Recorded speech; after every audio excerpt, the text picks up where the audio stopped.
Hello, welcome back. Here is problem 10. Show that the product of three consecutive integers is always divisible by 6. Let's start with an example.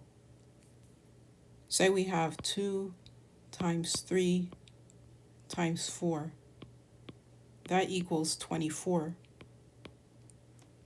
Is 24 divisible by 6? Yes. Why does that happen? In any three consecutive numbers, at least one will always be even. And in this example, we actually have two evens. That's 2 and 4. That guarantees we get a factor of 2. Moving on, in any three consecutive numbers, one will always be a multiple of 3. Here, it's the 3 itself. That guarantees we get a factor of 3. So the product of three consecutive integers will always include a factor of 2 from the even number and a factor of 3 from the multiple of 3, which means the product is always divisible by 6. Let's take another example.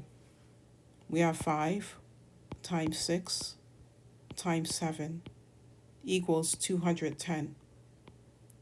210 is also divisible by 6.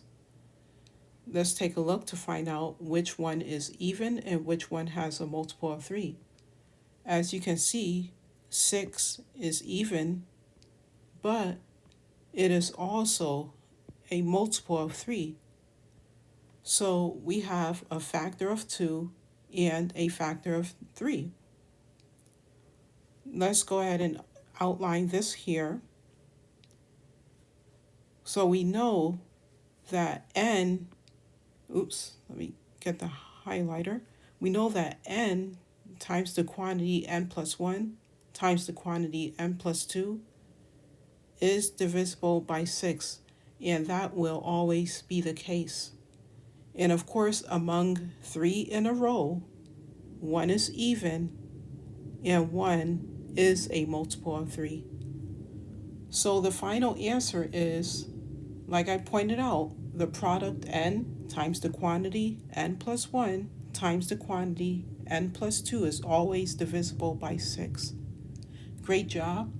In problem 11, we'll go ahead and check out perfect squares that are divisible by both 9 and 4.